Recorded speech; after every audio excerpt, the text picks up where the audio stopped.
Donc, fruit du sacrifice. Fruit avec un S. Dans l'Ancien Testament, il y avait beaucoup de choses à faire. On entend parler des 10 commandements dans Exode 20 ou Deutéronome 5. Et beaucoup de choses à faire. À cela s'ajoute, il semblerait, environ 613 commandements qui en découlent des 10. Il y a des rites de purification.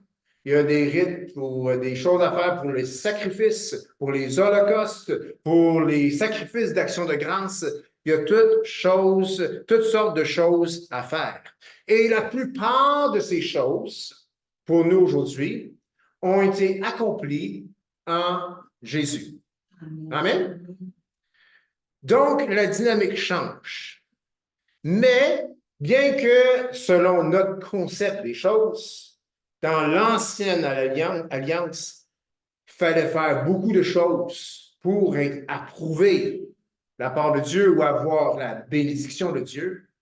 Eh bien, juste parce que toutes ces choses sont accomplies en Jésus-Christ, cela ne veut pas dire que nous, en tant que chrétiens, dans la Nouvelle Alliance, ça ne veut pas dire qu'on n'a rien à faire.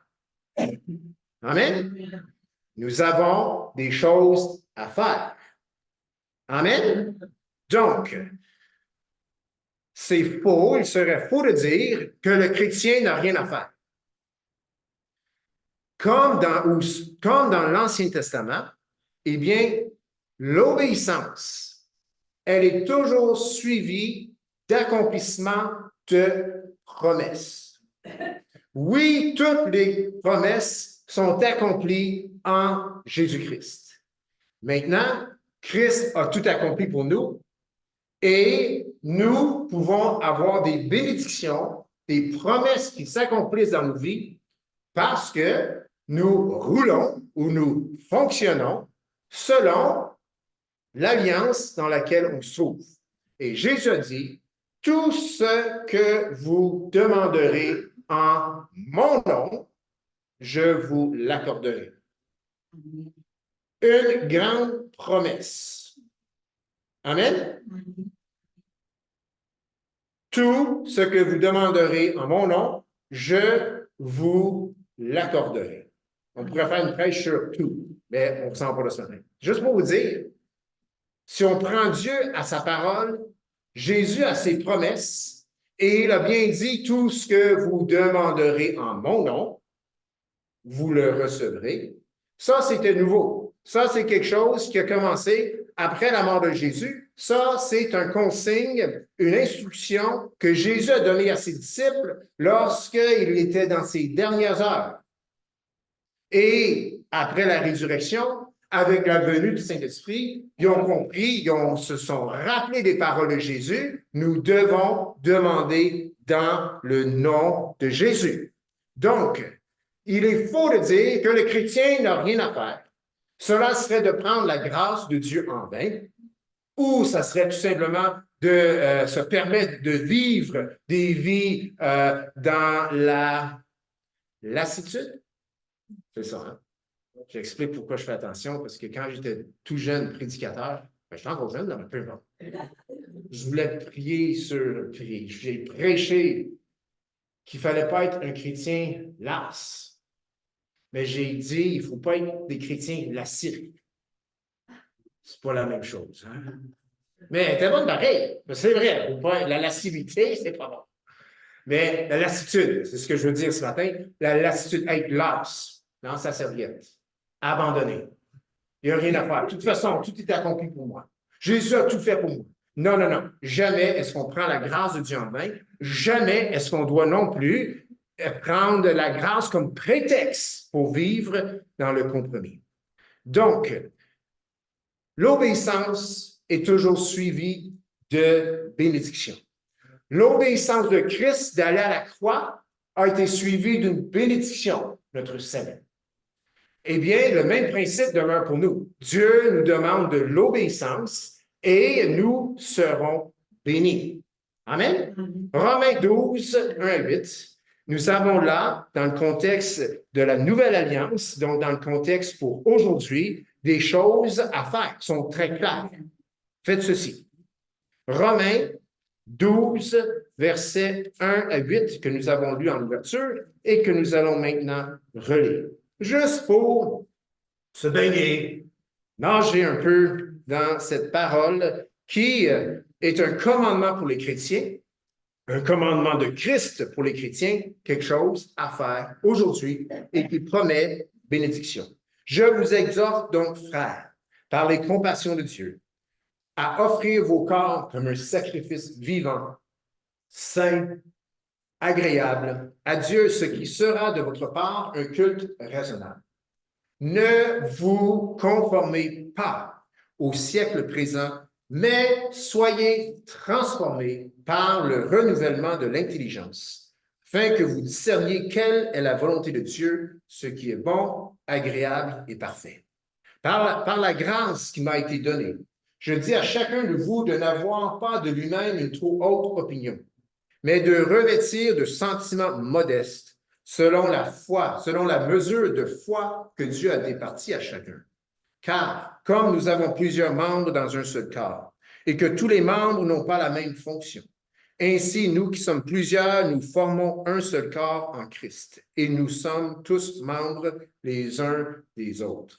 Puisque nous avons des dons différents, selon la grâce qui nous a été accordée, que celui qui a le don de prophétie l'exerce selon l'analogie de la foi, que celui qui est appelé au ministère s'attache à son ministère, que celui qui enseigne s'attache à son enseignement, et celui qui exhorte à l'exhortation, que celui qui le donne le fasse avec libéralité, que celui qui préside le fasse avec zèle, que celui qui pratique la miséricorde le fasse avec joie.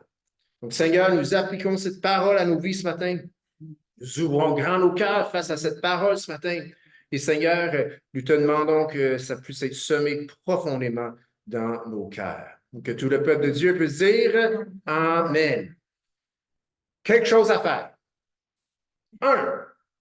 Offrir son corps comme sacrifice vivant. C'est clair? Offrez vos corps comme un sacrifice vivant, saint, agréable. Voici donc quelque chose que le chrétien doit faire. Merci, Lise. Voici quelque chose que le chrétien doit faire. Amen. Merci les quelques autres. Voici quelque chose que le chrétien doit faire. Offrir son corps comme, on peut dire ça, comme un sacrifice vivant. Je souligne le mot comme. Ce n'est pas un sacrifice vivant, il n'y aurait personne ici. Comme un sacrifice vivant. Le chrétien doit offrir son corps comme, c'est bien marqué, corps. Je peux-tu voir votre corps ce matin? Corps. La tête jusqu'aux pieds doit être offert comme un sacrifice vivant.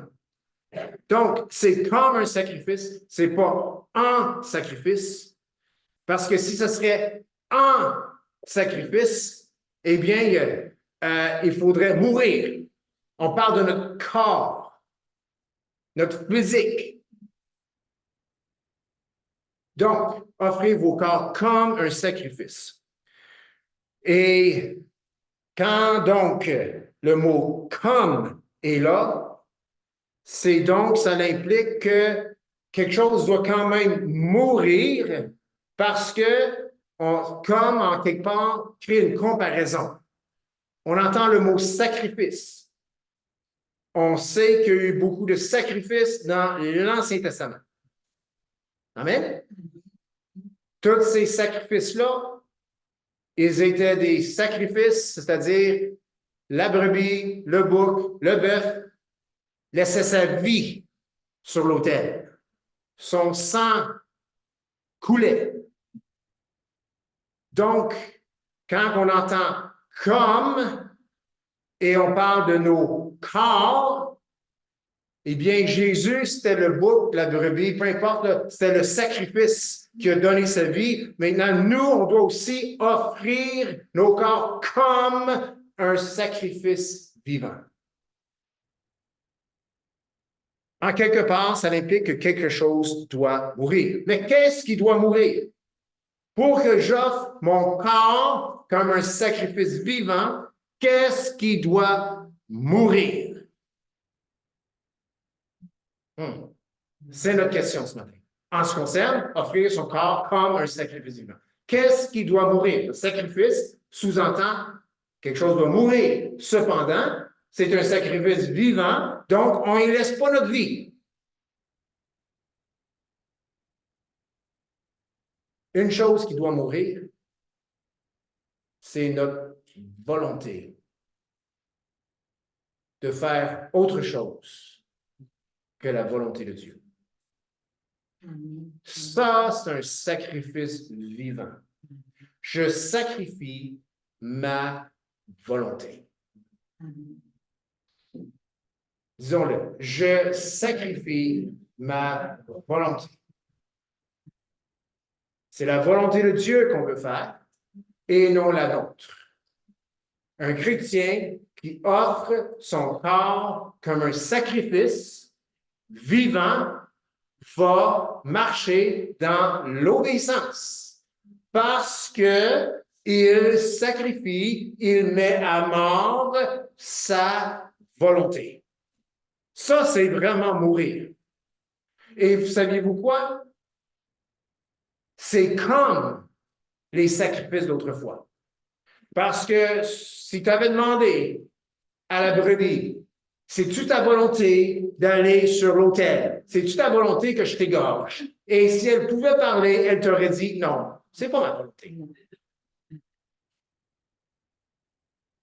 Jésus, le sacrifice ultime, sa volonté, elle était déjà entièrement abandonnée à Dieu. Il voulait donner sa vie pour nous. Ce n'est pas le monde qui prenne la vie, dit Jésus, c'est moi qui la donne. Et ce n'était pas sa volonté nécessairement, bien que ça l'était, mais c'était la volonté aussi de son Père. Donc, pour offrir notre corps comme sacrifice vivant, nous devons faire mourir notre volonté, cette volonté qui veut aller à l'encontre de la volonté de Dieu. On ne sacrifie pas la volonté qui veut aller selon la volonté de Dieu. Non, celui qui veut aller à l'encontre de la volonté de Dieu. Et ça, on a tous, et ça s'appelle la chair. Faire mourir la chair. Donc, la mauvaise volonté doit mourir. Reculez juste un tout petit peu. Nous avons vu ce passage il y a 2 semaines dans Romains 6, mais quelques versets un peu plus loin, verset 15, avant, c'est-à-dire, parce qu'on a lu le verset 17 il y a 2 semaines, Joey nous a partagé là-dessus, mais dans le verset 15, c'est écrit « Quoi donc? » Donc, Paul, parlant de la grâce, il dit « Quoi donc? Pécherions-nous parce que nous sommes non sous la loi, mais sous la grâce? Loin de là. Celui qui pêche volontairement, ayant confessé Jésus-Christ de sa bouche, eh bien, n'a pas sacrifié sa volonté. Cette volonté d'aller à l'encontre des choses de Dieu, elle n'est pas sur l'autel. Il n'offre pas sa vie comme sacrifice vivant. Verset 16. Ne savez-vous pas qu'en vous livrant à quelqu'un comme esclave pour lui obéir, vous êtes esclave de celui à qui vous obéissez, soit du péché qui conduit à la mort, soit de l'obéissance qui conduit à la justice. À la justice. OK. Donc, on voit ici cette mauvaise volonté qui doit être sacrifiée. Cette mauvaise volonté qui, en mourant, qualifie le sacrifice du chrétien comme sacrifice vivant parce qu'il vit encore. Mais cette volonté, elle est mise à mort. Donc, il y a quelqu'un dans le verset 16. Il y a en parlant que finalement on est esclave de celui à qui on obéit. Et il y a 2 options, soit du péché ou soit de l'obéissance. Un conduit à la mort, l'autre conduit à la vie. Si j'offre mon corps comme un sacrifice vivant, je suis en train d'obéir à l'ordre de Jésus et cela va me conduire à la justice. Amen? Donc, ici, le maître du péché, il y a aussi le maître obéissance. Derrière le péché, c'est le diable. Derrière l'obéissance, c'est Jésus. Donc, on pourrait littéralement changer les mots et dire, ah, ne savez-vous pas qu'en vous livrant à quelqu'un comme esclave pour lui obéir, vous êtes esclave de celui à qui vous obéissez, soit du diable qui conduit à la mort, soit de Christ qui conduit à la justice. Amen? Donc, nous sommes esclaves de celui à qui nous obéissons. Et Jésus a dit, offrez vos corps comme un sacrifice vivant. Seigneur, nous te donnons notre mauvaise volonté. Nous sacrifions notre volonté. Nous sacrifions notre lassitude. Nous sacrifions notre paresse. Toutes des choses qui viennent d'une mauvaise volonté. Donc, on ne doit pas faire ce que le diable veut. Nous devons faire ce que Christ veut, car nous sommes les esclaves, selon ce passage, de Christ. Amen? OK. Donc, c'est un sacrifice vivant, car ce sacrifice est seulement possible pour le chrétien qui vit encore. On ne sera pas tenté au ciel. La chair va être anéantie au ciel.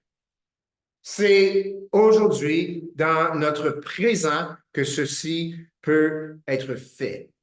Ce sacrifice en sera une qui va être caractérisée. Donc là, on tombe dans le fruit. Ça va être caractérisé par la sainteté. La sainteté, c'est un fruit. Ah, non, c'est une œuvre. C'est un fruit. La justice de Christ, c'était une œuvre.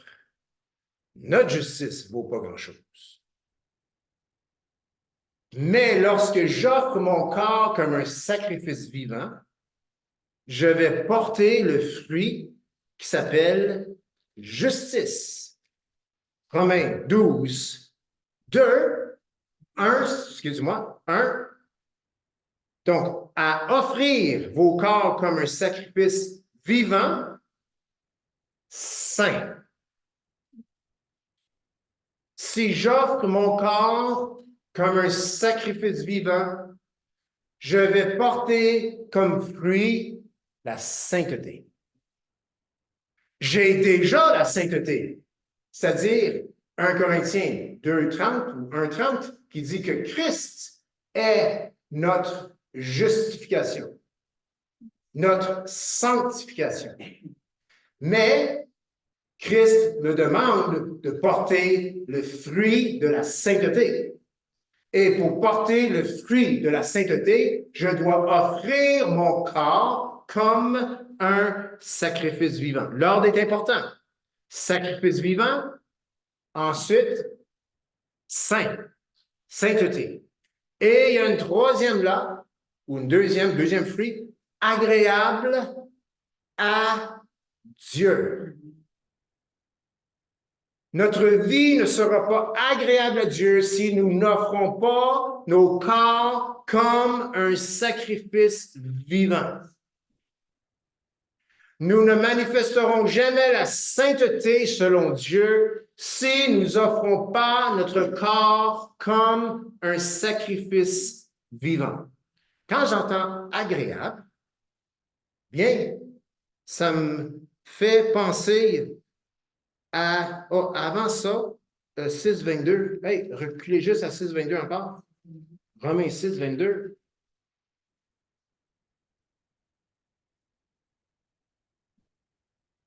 disant que la sainteté, c'est un fruit.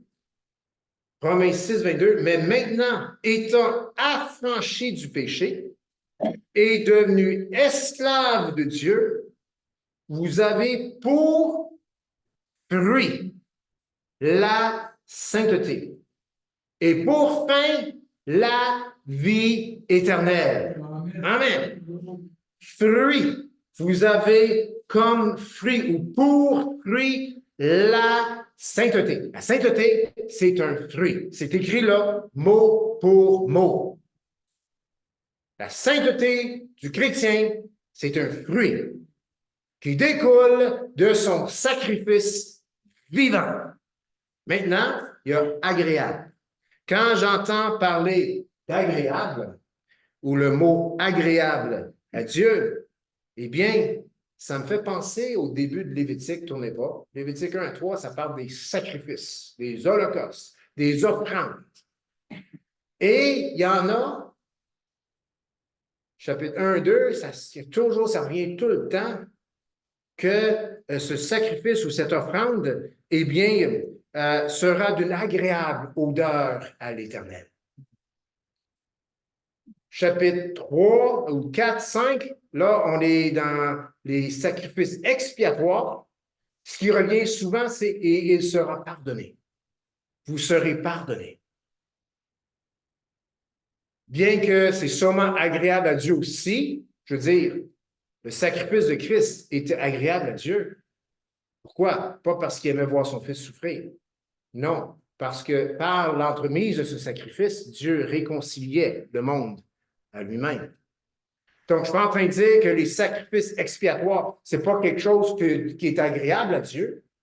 C'est juste pour dire que toutes les offrandes, et les offrandes, c'était volontaire. Eh bien, Dieu, il renote dans l'Ancienne Alliance que, eh bien, c'était des choses d'une agréable odeur à l'Éternel. Cela va pour les offrandes, mais on n'entend pas ces trois mots d'une agréable odeur dans les sacrifices d'expiation. Faire de nos vies un sacrifice d'expiation n'est pas agréable à Dieu. C'est d'ailleurs une abomination. C'est un salut par les œuvres. Sacrifice d'expiation, qu'est-ce que ça veut dire? C'est un sacrifice qui enlève le péché. Nous n'offrons et nous nous offrirons jamais un sacrifice d'expiation. Mais le sacrifice que nous offrons, c'est un sacrifice vivant qui, elle, produit le fruit de la sainteté chez le chrétien. Amen? Il y a une grande différence. Si quelqu'un pense qu'il plaît davantage à Dieu ou qu'il est plus acceptable aux yeux de Dieu à cause de son sacrifice, qu'il sache ou pas, il est en train de faire de son sacrifice un sacrifice d'expiation. Non, Christ est notre expiation. Christ est notre sacrifice expiatoire. Et ça, c'est chose du passé. C'est fait. Nous sommes pardonnés. Maintenant, dit Paul, dit Jésus, offrez vos corps comme un sacrifice vivant. Il aura comme fruit la sainteté et ce sera agréable pour Dieu. Offrande. Le mot le dit, offrande. Eh bien, quelque chose que je donne. Dans le Nouveau Testament, on dit ne jamais donner à contre-cœur. Hein? Offrande sous-entend, c'est volontaire. Volontairement. Je mets sur l'autel, sur le lieu du sacrifice, ma volonté propre, ma volonté charnelle. Si nous le faisons, Dieu va s'occuper du sacrifice. Amen? Et nous aurons comme fruit la sainteté. OK, deuxième chose à faire. Ne vous conformez pas aux siècle présent. Romains 12, 2. Ne vous conformez pas au siècle présent, mais soyez transformés par le renouvellement de l'intelligence, afin que vous discerniez quelle est la volonté de Dieu, ce qui est bon, agréable et parfait. OK. Offrez vos corps comme un sacrifice vivant. Ne vous conformez pas au siècle présent. OK. Notre chair va toujours vers le faire. Toujours. Ou le ne pas. Fais pas ça, fais pas ci, fais pas ça. On est fait comme ça. C'est bon de savoir que c'est peut-être pas la bonne chose à focaliser ou à regarder. Si on regarde bien le passage, il y a une chose qu'on ne doit pas faire. Donc, on ne doit pas se conformer au siècle présent. Donc, on doit se conformer à autre chose. Et il dit comment?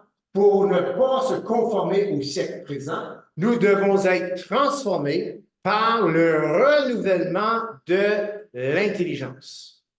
OK. Donc, on a le choix. On peut garder nos yeux sur « ne te conforme pas » ou on peut garder nos yeux sur « sois transformé ». Où est-ce qu'on devrait avoir nos yeux? Sois transformé. On va un peu plus loin parce que le passage nous dit comment être transformé. Il y a un petit mot par, on peut dire ça, par quoi? Le renouvellement de l'intelligence. Renouvelle ton intelligence. Eh bien, cela aura comme résultat d'être transformé. Et si tu es transformé, tu ne seras pas conforme au siècle présent.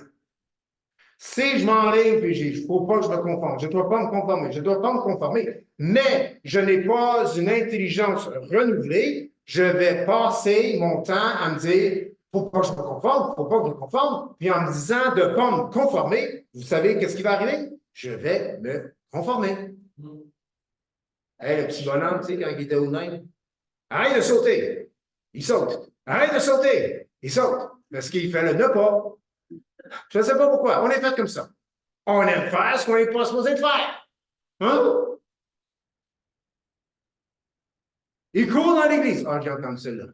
Puis quand les enfants vont revenir, il va y avoir des enfants qui courent dans l'église. Ouais, mais il ne faut pas courir dans l'église. D'accord? Parce qu'on a des gens qui peuvent avoir un coup derrière les genoux et ils finiront, ben, ils vont peut-être finir au ciel. Maintenant, si on dit cours pas, cours pas, cours pas, je peux vous assurer, ils vont courir. Courir. Qu'est-ce qu'on va faire? On se met à leur niveau. On dit, on marche. On leur dit quoi faire? On marche. Marchons. Peut-être les prendre par la main et prendre une petite marche. Mais dire ne pas, ne pas, ne pas, ils vont le faire. Marche. Amen? Donc, ne vous conformez pas. Je sais que la parole de Dieu dit ne vous conformez pas. Et je dois m'assurer de ne pas me conformer à ce siècle présent. Maintenant, j'ai le Saint-Esprit et je vois ici dans le passage que pour le faire, je dois renouveler mon intelligence. Si je renouvelle mon intelligence, je vais être transformé. D'ailleurs, je suis même prêt à dire, si nous vivons la transformation, notre intelligence sera automatiquement renouvelée. Donc, renouvellement de l'intelligence. Il y a beaucoup de chrétiens aujourd'hui qui se conforment au siècle présent. C'est parce qu'ils n'ont pas consacré leur vie à Dieu, ils n'offrent pas leur corps comme un sacrifice vivant, ou peut-être qu'ils focalisent sur le ne pas. Et ils ne vivent aucune transformation. Saviez-vous, en parlant de la transformation, en parlant du renouvellement de l'intelligence, saviez-vous qu'il y a du frais fait dans le chrétien? Il y a du nouveau dans le chrétien. Amen? Hey, il y a du nouveau. Amen. Et c'est avec le nouveau qu'on se renouvelle. C'est avec le nouveau que nous allons être transformés, ou c'est plutôt le nouveau qui est la transformation. Parce que le nouveau moi en Jésus-Christ n'est pas comme le vieux moi dans la chair. Et le nouveau moi fait en Christ, je suis né de nouveau, je suis une nouvelle créature. Amen. Ça, c'est du nouveau dans le chrétien. C'est pas chez le voisin.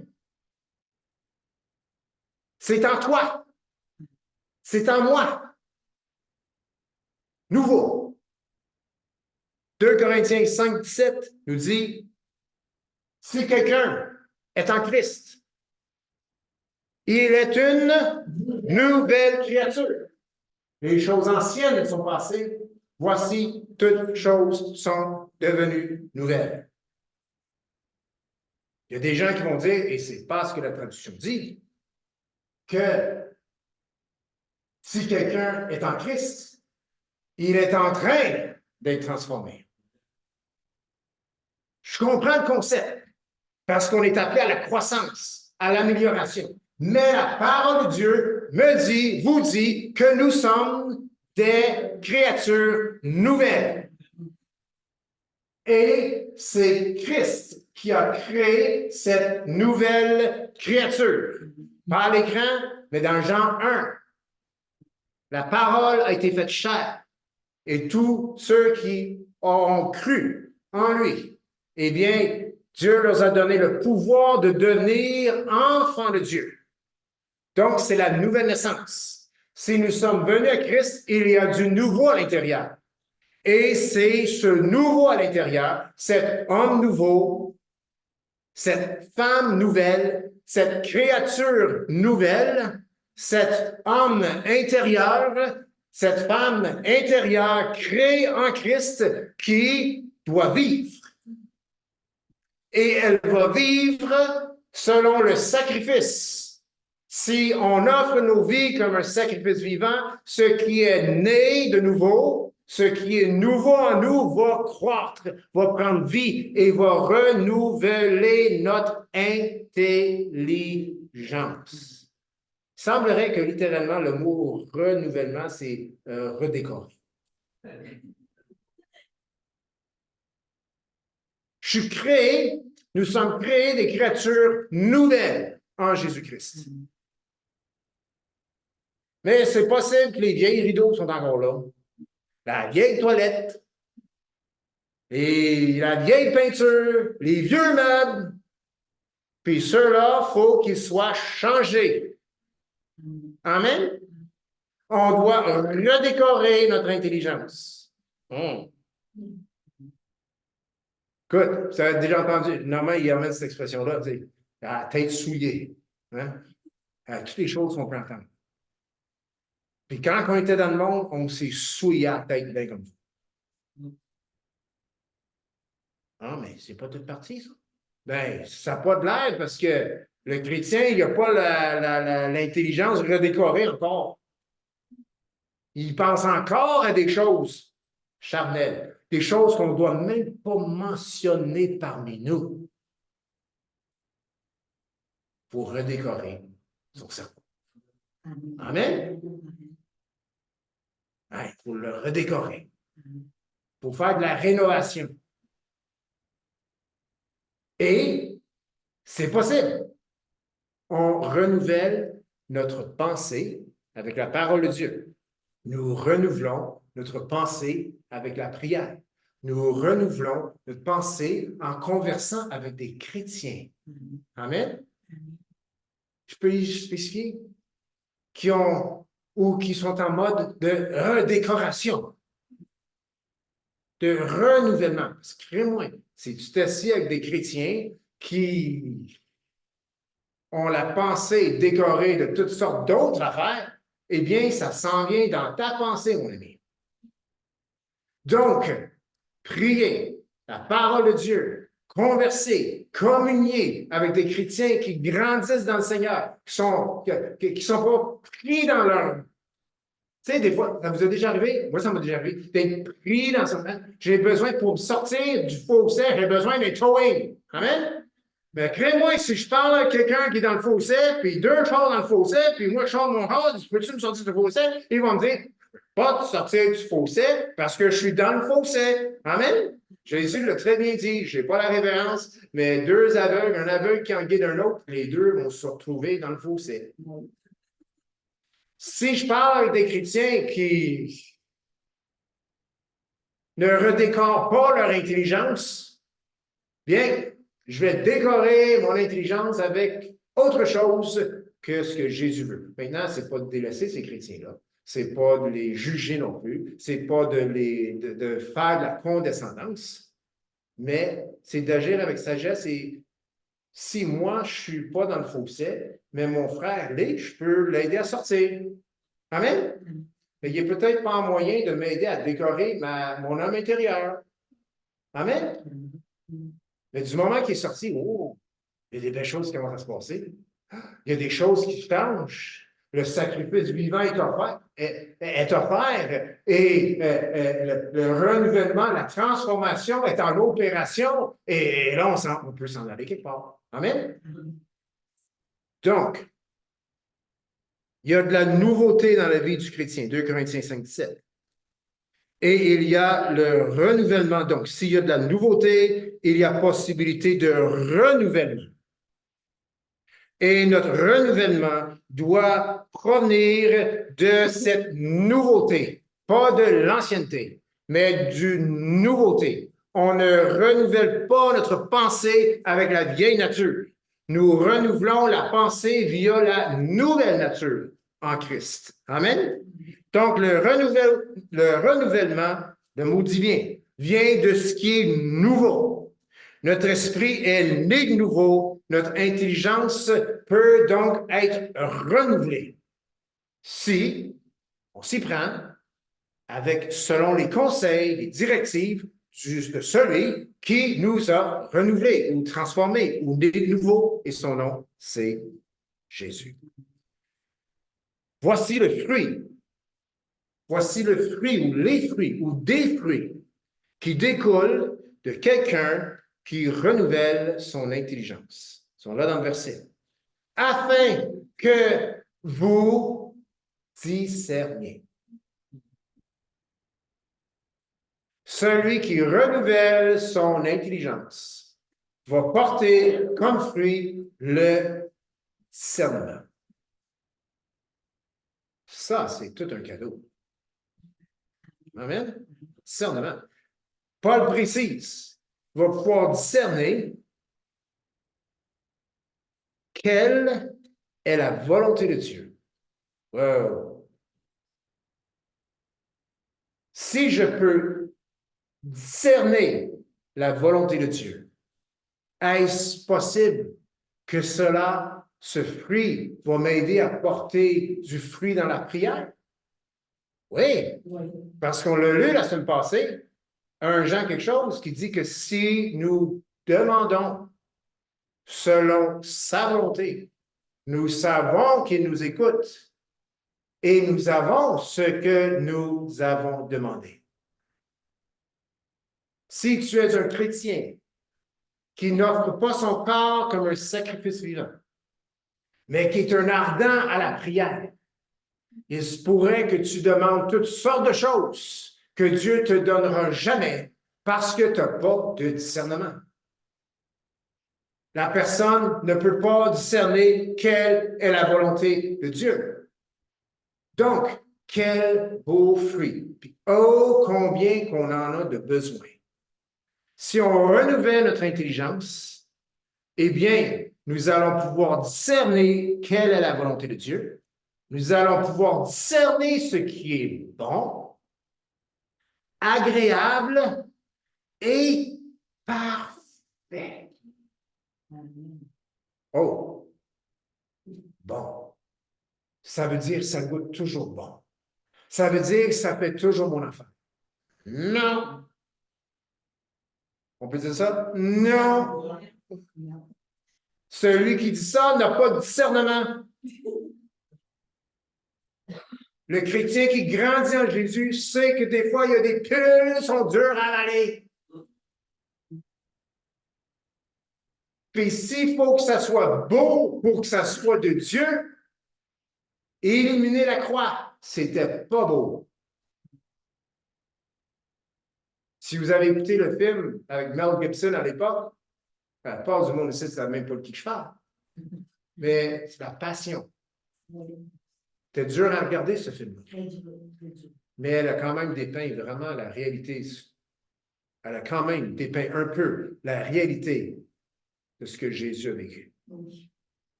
Ouais, c'était sanglant. Puis pour être franc, pas bon pour les enfants. C'est juste trop.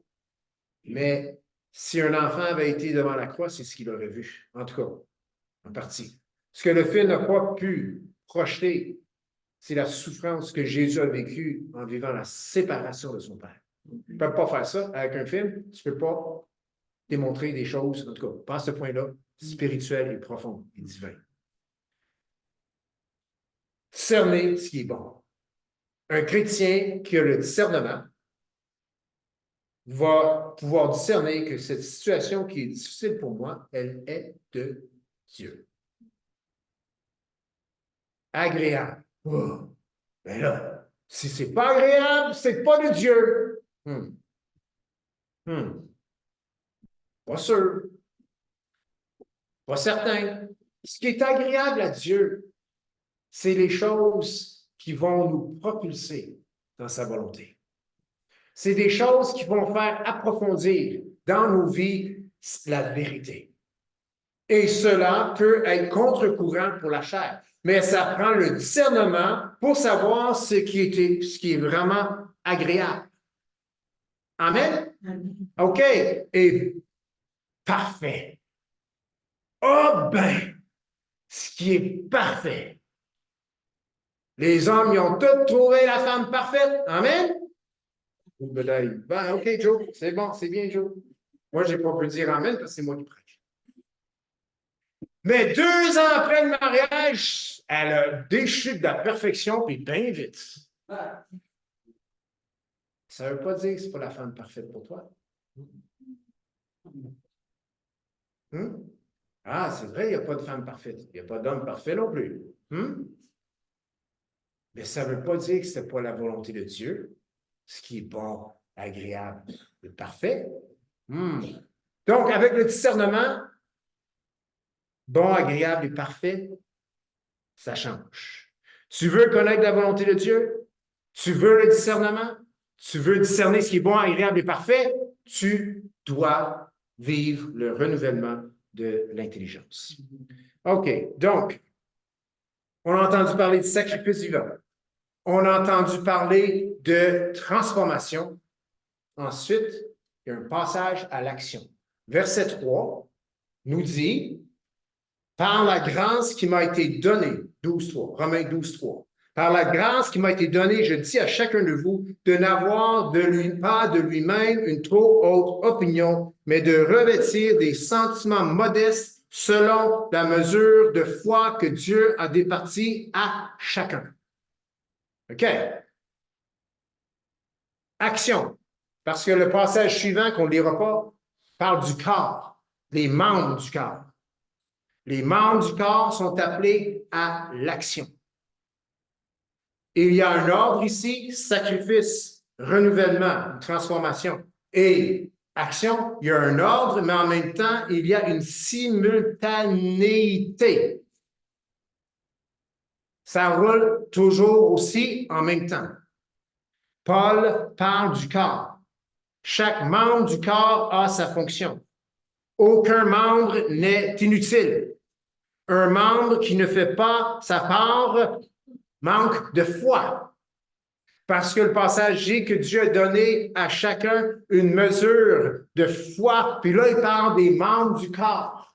Si un membre du corps est appelé à être une main, puis il dit « je ne peux pas être une main », c'est pas vrai. Dieu t'a donné la foi pour être une main. Mais si tu n'as pas donné la foi, si tu n'es pas un pied, tu n'auras pas la foi pour être un pied. Amen? C'est simple. Donc, on ne peut pas dire « je ne peux pas ». Si j'offre ma vie comme un sacrifice vivant, si j'ai le renouvellement de l'intelligence, donc ensuite le discernement de ce qui est bon, agréable et parfait, je vais aussi savoir en quelque sorte où être dirigé pour ma fonction et je peux le faire. Pas à cause de moi, à cause de celui qui habite en moi. Et il m'a donné la foi nécessaire pour le faire. Amen? Sacrifice, ensuite transformation et la foi pour entrer en fonction. Verset 3. Mesure de foi. La foi pour être un pied, une main, un œil. Et là, il y a le mot modeste, qui dans le grec veut simplement dire saint d'esprit, ou plus précisément être dans son bon sens. Être dans son bon sens. Je suis ce que je suis. Je suis un pied, je suis un pied. Amen. Je suis une main, je suis une main. Amen. Dans mon bon sens. Pas amener ça à une affaire que personne ne comprend. Non, non. Ça nous emmène les deux pieds sur terre. Avec modestie. Ouais, que personne n'ait une trop haute opinion. Quand on a une opinion haute, c'est qu'on a une opinion qu'on est quelque chose qu'on n'est pas. Modestie. Bon sens. Que le Seigneur nous ramène à le bon sens. Amen? Yes. OK. Donc, sacrifice, transformation, action. Action. C'est tous des fruits du sacrifice que nous sommes appelés à faire. Nous savons que nous devons offrir un sacrifice.